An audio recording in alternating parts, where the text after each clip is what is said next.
नमस्कार। राष्ट्रीय जागरण अभियान प्रेरित ब्रह्मनाथ चैनल में आप सभी राष्ट्रवादी मित्रों का स्वागत है। दोस्तों, ब्रह्मनाथ चैनल कोई व्यावसायिक चैनल नहीं है। ये राष्ट्रवादी विचारों के प्रसार और प्रचार के लिए हमारी एक नम्र कोशिश है और हमारी आपसे भी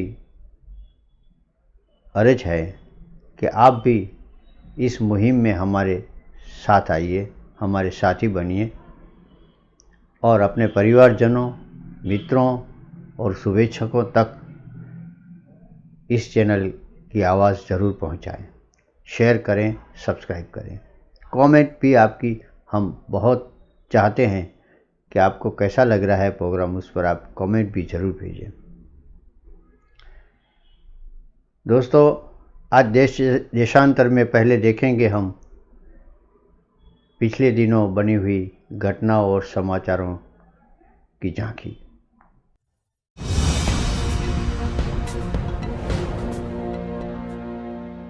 वेलकम दोस्तों, देशांतर में आप सभी का स्वागत है। इस सप्ताह की जो प्रमुख घटनाएं हैं उनमें सबसे बड़ी बात तो ये है कि आने वाले राज्यों के चुनाव और 2024 की वैतरणी क्या विपक्ष पार कर सकेगा, ये बात चर्चा में है। क्या विपक्ष का जहाज पार उतर सकेगा या डूब जाएगा? एक चर्चा।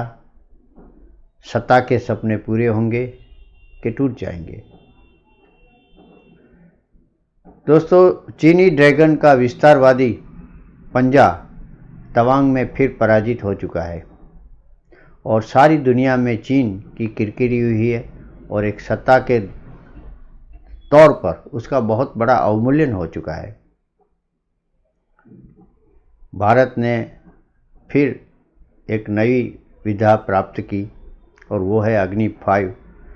ये मिसाइल की पूरी दुनिया में चर्चा है और इससे भारत की सैन्य शक्ति में बहुत बड़ी एक घटना हो गई और सारी दुनिया उसकी तारीफ भी कर रही है और उसके बारे में सोच भी रही है। दोस्तों, बिलावल भुट्टो और हमारे राहुल जी शायद एक ही भाषा बोल रहे हैं। मोदी के विरोध में और भारत के विरोध में ये सुर इतने जहरीले होते जा रहे हैं कि दोनों को अपना कितना नुकसान होगा, राजकीय समीक्षक इसके बारे में चर्चा कर रहे हैं। हाल ही में पाकिस्तान ऑक्यूपाइड कश्मीर में ऑर्गेनाइजेशंस ऑफ इस्लामिक कंट्रीज के सेक्रेटरी जनरल गए और वहां जाकर उन्होंने भारत विरोधी बहुत बड़ा जहर उगला।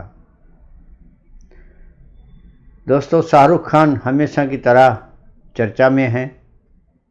हाल ही में उसकी जो रिलीज़ हुई है पठान फिल्म, उसके एक गीत में भगवा रंग का उन्होंने जो भद्दा मजाक उड़ाया है, उसकी देश में बहुत बड़ी आलोचना हो रही है। जनता पूछ रही है कि ये भगवा रंग क्यों? अगर इसकी जगह हरा रंग होता तो क्या होता? ये सब बातों की आज हम चर्चा करेंगे हमारी कॉलम जो हैं विचार विस्तार में। तो आइए चलते हैं विचार विस्तार में।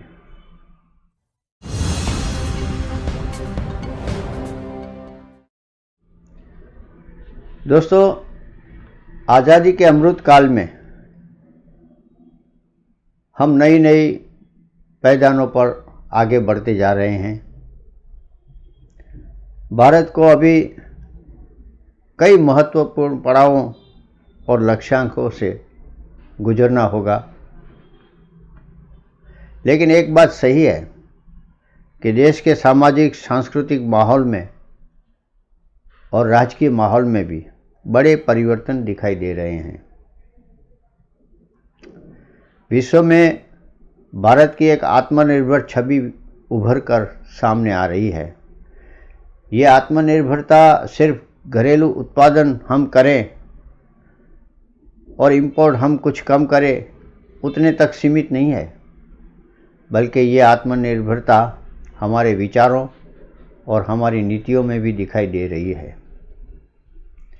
हाल ही में हमने एक झलक देखी यूनो में, जो जयशंकर जी ने आतंकवादियों के खिलाफ जो शब्द कहे, वो बताता है कि भारत विचारों और राजकीय इच्छा शक्ति में अब आत्मनिर्भर हो चुका है। साथ ही भारत अपने राष्ट्रीय हितों के लिए कोई समझौता करने वाला नहीं है, ऐसी बात भी विश्व के सभी राजनीतिक पंडितों में चर्चा का विषय हो गई है। भारत चाहता है तो अमेरिका को भी खरी खरी कह देता है और रशिया को भी कह देता है। ये भारत की एक स्वतंत्र नीति की एक बहुत बड़ी पहचान है। दोस्तों, हमारा दृष्टिकोण कितना साफ है, ये अभी यूक्रेन के बारे में जो युद्ध चल रहा है उसके बारे में प्रधानमंत्री जी ने जो विचार व्यक्त किए उसमें दिखाई दे रहा है। रसिया से तेल लेने के लिए अमेरिका ने जो पाबंदी लगाई थी, उससे भी आगे चलकर हमने रसिया के साथ संबंध भी बढ़ाए और उससे तेल भी लिया। आतंकवाद के लिए सॉफ्ट कॉर्नर करने वाली सारी सत्ताओं को भी भारत खरी खरी सुना देता है और विश्व में उसके लिए उनको जिम्मेदार भी ठहरा सकता है। भारत की नीतियों में आ रहे इस बदलाव से भारत का माहौल और भारत के बारे में दृष्टिकोण दुनिया में बदल रहा है, लेकिन इसके कारण भारत को कई तरह से गिरने का प्रयत्न भी हो रहा है, कोशिशें भी हो रही है।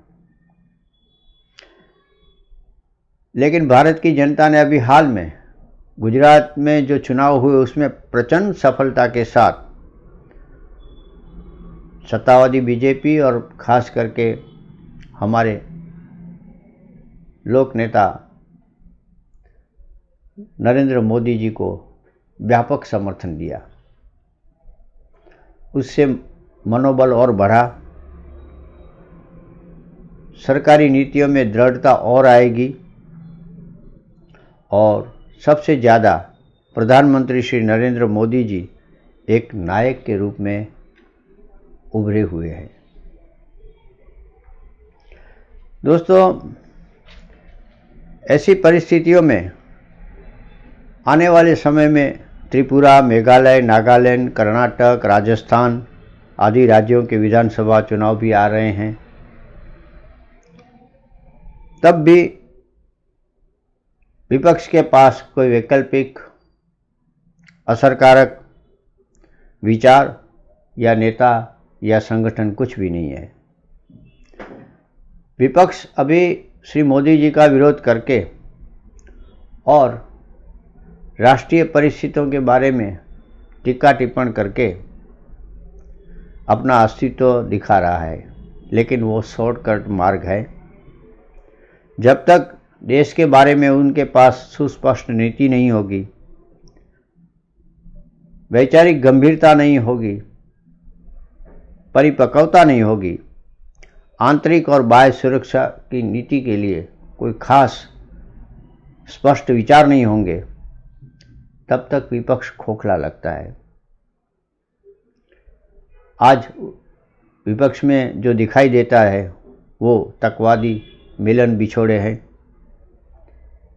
जैसे कि एक समय का नारा था, मिले मुलायम काशीराम, हवा में उड़ गया जय श्री राम। ऐसे ही खोखले नारे और खोखले विचार विपक्ष के पास दिखाई दे रहे हैं। अतः देश की पूरी जिम्मेदारी जागरूक नागरिकों पर है, राष्ट्रवादी विचारकों पर है और ऐसे तज्ञों पर है जो इस राष्ट्र को आगे ले जाने के लिए सक्षम है।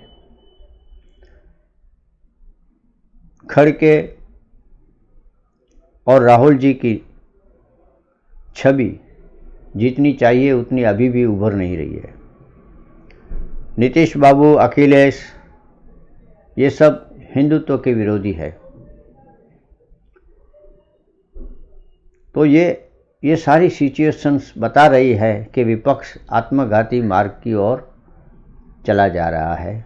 उनके पास कोई राष्ट्र की सुनिश्चित मंजिलें का नक्शा भी नहीं है, विचार भी नहीं है, सोच भी नहीं है, और शायद उसके अंदर मंशा भी नहीं है कि वो राष्ट्र को आगे बढ़ाए। नरेंद्र मोदी जी विपक्ष की इस लाचारी और वैचारिक दिवालियेपन के कारण राष्ट्रीय और अंतर्राष्ट्रीय स्तर पर अपने विचारों और ओजस्वी छवि के कारण आगे बढ़ते जा रहे हैं, और यही विपक्ष को खले जा रहा है। दोस्तों, अगर हम देखें तो विपक्ष के पास ममता है, नीतीश बाबू है, केसीआर है, लेकिन ये सब परिवारवादी सोच वाले हैं, तुष्टीकरण वाले हैं, और भारत की राष्ट्रीय सभ्यता और भारत के अंदर जो बहुमत है हिंदुत्व का, उसके वो घोर विरोधी है। इसीलिए वो सफलता कभी भी पा सकेंगे ऐसा लगता नहीं है। तो वो लोग क्या करते हैं कि भारत पर बाहर से कोई आए और मोदी जी को हटाएं, ऐसी सोच में अपना क्रियाकलाप कर रहे हैं। अभी चीन ने तवांग पर ज़मीन हड़पने की कोशिश की, लेकिन हमारे बहादुर नौजवानों ने उनको भगा दिया। इतना ही नहीं, लेकिन ये भी समाचार है कि उसमें थोड़े से चीनी सैनिक हताहत भी हुए हैं। चीन ने उस पर चुप्पी साध ली है, और उसकी जो वीडियो वायरल हुई वो सारी दुनिया में फिरी, जिसके कारण चीन पीटा जा रहा है, ऐसी छवि सारे विश्व के लोगों ने देखी। चीन अंदर से भी टूटा हुआ है। कोरोना का प्रकोप अभी भी वहाँ बहुत फैल रहा है। जनता त्रस्त है, आर्थिक मंदी है, उद्योग बंद हो रहे हैं, और कम्युनिस्ट पार्टी के अंदर भी जो ग्रुपिज्म है उसके कारण सत्ता भी डामाडोल हो रही है। ऐसे में चीनी सत्ता वाले कोई भी दुस्साहस कर सकते हैं, और उसके लिए हमें तैयार रहना चाहिए। दोस्तों, तवांग में चीनी सैन्य को पराजित होते देखकर भारत के शौर्य और सैनिक शक्ति की अजेयता का फिर से हमें प्रमाण मिला। डोकलाम, गौनांग और अभी तवांग, चीन ने ये 2-3 साहस किए, और चीन अरुणाचल को दक्षिण तिब्बत का भाग बता रहा है और अपना दावा कर रहा है। उसी चीन के साथ हमारे विपक्ष के नेता कोई समझौता करार कर लेते हैं, कभी उनसे डोनेशन भी ले लेते हैं। तो ये पता नहीं चलता कि ये लोग देश के साथ है या विदेश के अपने मित्रों को खुश कर रहे हैं। अग्नि मिसाइल्स, जो बैलिस्टिक मिसाइल्स है, उसका सफल परीक्षण करके भारत ने चीन और हमारे दूसरे दुश्मनों को भी एक इंगित इशारा कर दिया कि भारत अब वो 1962 वाला भारत नहीं रहा है। भारत मीलों आगे बढ़ चुका है, समृद्धि में, अपनी आत्मरक्षण स्थिति में, और आर्थिक सत्ता के तौर पर भी। सारे चीन को ये अग्नि 5 जो हैं वो वार कर सकती है, उसकी उतनी कैपेसिटी है। 5000 किलोमीटर तक अग्नि मिसाइल जा सकती है, और वो अणु बम भी साथ ले जा सकती है। तो इससे भारत बिल्कुल, चीन कभी सोच भी नहीं सकेगा कि अभी भारत पर आक्रमण करना या भारत के किसी जमीन को बचाना सरल है कि नहीं है। इसलिए ब्रह्मनाथ कहता है कि अब हम सब हिम्मत से, गर्व कैसे कह सकते हैं कि मोदी जी के नेतृत्व में भारत को एक अजय किला हमें बनाना है, और उसमें काफ़ी सफलता हमने प्राप्त कर ली है। जनता पूछ रही है दोस्तों कि सैन्य का मनोबल गिराने के लिए जो राहुल जी कटाक्ष कर रहे हैं या कांग्रेस कटाक्ष कर रही है, वो किसके हित में कर रही है? क्या भारत उसका देश नहीं है? क्या भारत में सैन्य शक्ति का मनोबल बढ़ाना विपक्ष की जिम्मेदारी नहीं है? तो ये अपरिपक्वता है और शॉर्टकट है सत्ता को छीनने का। इसका मतलब है ये लोकतांत्रिक प्रक्रिया में भी उतने मानते नहीं है और उतने दृढ़ नहीं है। हिम्मत हार चुके हैं विपक्ष के नेता। और जैसा कि पाकिस्तान के बिलावल भुट्टो ने जो कहा हमारे माननीय प्रधानमंत्री जी के बारे में, उसी तरह हमारे घरेलू नेता भी राहुल जी आदि भी ऐसे ही बोल रहे हैं। आपको याद दिलाएं कि एक बार जुल्फिकार अली भुट्टो ने ऐसी बात कही थी कि हम 1000 साल तक भारत के साथ युद्ध करते रहेंगे, लेकिन पाकिस्तान तो ख़त्म होने के कगार पर खड़ा है। आर्थिक दिवालियापन है, राजनीतिक शक्ति नहीं है, कोई विचार नहीं है, कोई कल कारखाने नहीं है, कोई समृद्धि की कोई बात नहीं है, राजसत्ता की व्यवस्था भी नहीं है। और देश पाकिस्तान जैसे झूठ पर बना था वैसे ही अब टूटने के कगार पर खड़ा है। बिलावल के ये बोल भारत के लोग याद रखेंगे और समय आने पर उसका जवाब भी देंगे, हमें ये पूरी श्रद्धा है। भारत के प्रधानमंत्री के बारे में उन्होंने जो अपशब्द किए, राहुल जी ने जो इंडोर्स किए, किसी विपक्ष ने उस शब्दों को बारे में कोई टीका नहीं की, उसकी भर्त्सना नहीं की। इससे हमें बहुत अफसोस होता है और दुख होता है। ब्रह्मनाथ बिलावल भुट्टो के द्वेष भरे हल्के शब्दों की कड़ी निंदा करता है और ऐसे हर एक नेता के शब्दों की निंदा करता है जो भारत को आत्मनिर्भर सैन्य शक्ति, आर्थिक शक्ति बनने के लिए रुकावट कर रहे हैं। दोस्तों, इसीलिए हम कह सकते हैं कि राहुल जी की भारत जोड़ो यात्रा बिल्कुल निष्फल जा रही है, क्योंकि ना तो उस यात्रा में से उन्होंने कोई नई सोच दी या नया कोई सबक सीखा उन्होंने। वो तो वही बातें, पुरानी बातें कर रहे हैं। हमारा अनुरोध है कि उनके जो सलाहकार है वो उनको सच्ची सलाह दे, राष्ट्रवादी सलाह दे और वो राष्ट्रवाद पर चले और अपनी राजनीति करें। इसमें कोई बात नहीं। और जब जनता उसको स्वीकार करेगी उसके अच्छेपन के लिए तो वो सत्ता में आ सकते हैं, लेकिन ऐसा नहीं है। देखिए, वो अभी स्टार और सेलिब्रिटी के साथ फ़ोटो निकाल रहे हैं और अपने विचार शेयर कर रहे हैं।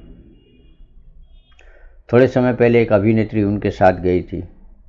अब आरबीआई के भूतपूर्व गवर्नर रघुराजन भी उसकी यात्रा में रहे और रघुराजन पहले जब आरबीआई के गवर्नर थे तभी भी सरकार की आर्थिक नीतियों के बारे में राहुल जी को सूचना देते रहते थे और सरकारी नीतियों में रुकावट करते थे, इसलिए तो उनको आरबीआई का छोड़ना पड़ा। दोस्तों, अभी हाल ही में इस्लामिक देशों के संगठन ऑर्गेनाइजेशंस ऑफ इस्लामिक कंट्रीज के सेक्रेटरी जनरल हिसेन इब्राहिम ताहा ने पाक ऑक्यूपाइड पीओके में कश्मीर की मुलाकात की और वहां जाकर उन्होंने भारत के विरुद्ध जहर उगला।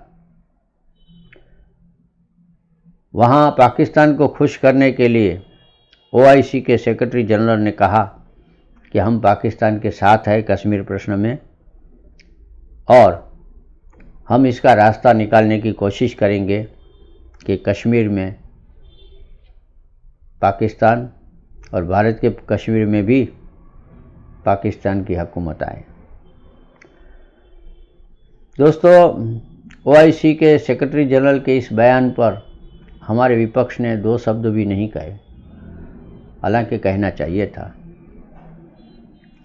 यही हम चरित्र दिखाना चाहते हैं कि हमारे विपक्ष जो कर रहे हैं वो कोई परिपक्वतावादी राजनीति नहीं है।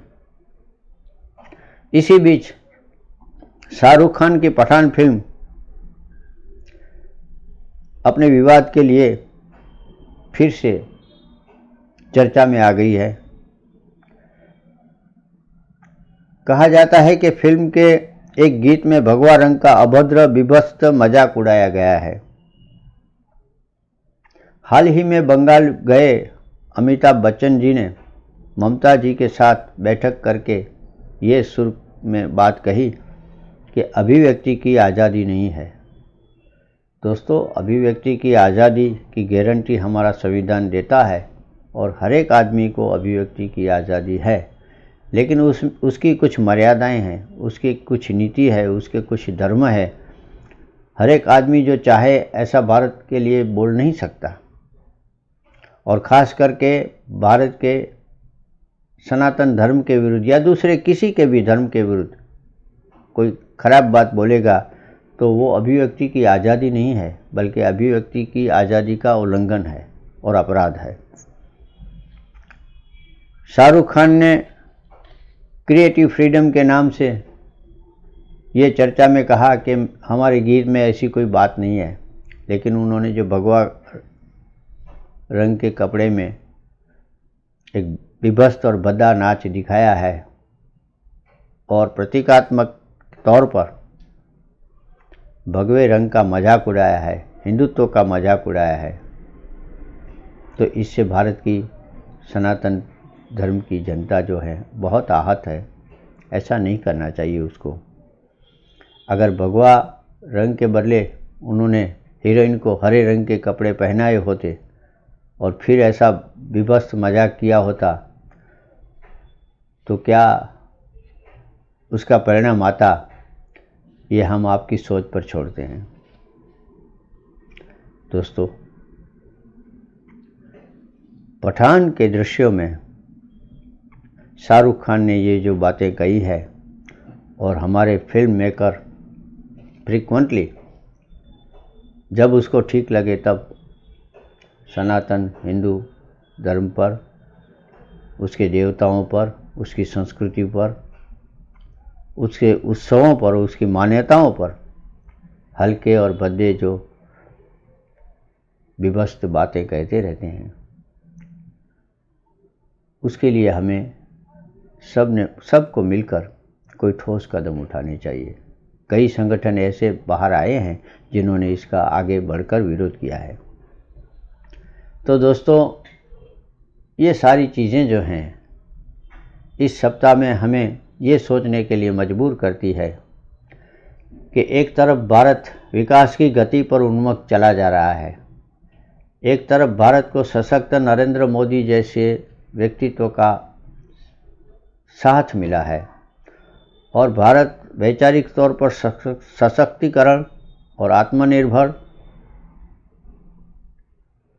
की ओर इतनी जल्दी से आगे बढ़ रहा है कि शायद अमृतकाल पूरा होते होते हम दुनिया की एक बहुत बड़ी सत्ता में हम पहुंच जाए, इसकी हमें पूरी श्रद्धा है।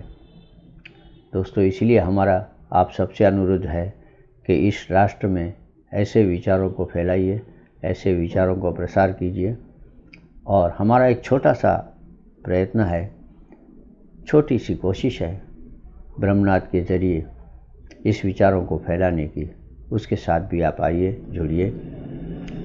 दोस्तों, आज तो इतना ही। अगले अंक में फिर कोई नए विचारों, नई सोच और नए लक्ष्यांक और मुद्दों के साथ आपसे बात करेंगे।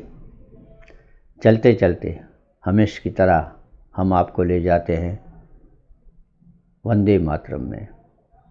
वंदे मातरम में हम देश की कोई सफलता के बारे में थोड़ी सी बातें आपको करते हैं। हो सकता है तो आपको उसके विजुअल भी दिखाते हैं। अभी सबसे बड़ी बात हो रही है, उसके बारे में बात करेंगे। तो आइए चलते हैं वंदे मातरम में।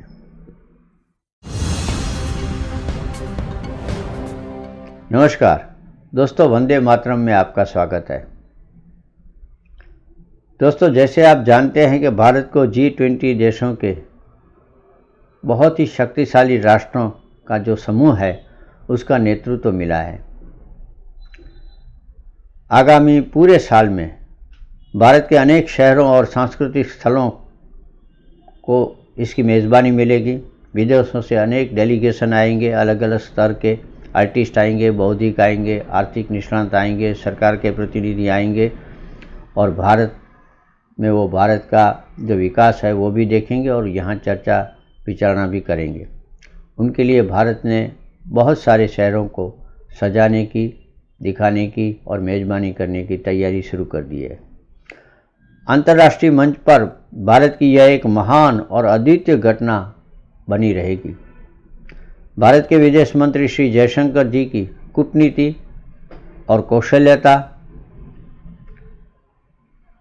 और हमारे प्रधानमंत्री जी की शांति, सद्भाव और वसुधैव कुटुंबकम जैसी भारतीय सनातन विचारों के साथ की नेतृत्व शक्ति नए भारत को जन्म दे रही है। एक नई वैश्विक संरचना हो रही है जिसमें भारत बहुत आगे बढ़कर हिस्सा ले रहा है। तो आने वाली सदी भारत की होगी और इसके लिए हमें गर्व करना चाहिए। पिछले दशकों के रशियन विदेश मंत्री ग्रोमिको और अमेरिकन मंत्री जो विदेश मंत्री थे किसिंजर, उनकी याद हमें आ जाती है तब उसकी एक छवि बनती है जिसका नाम है जयशंकर जी।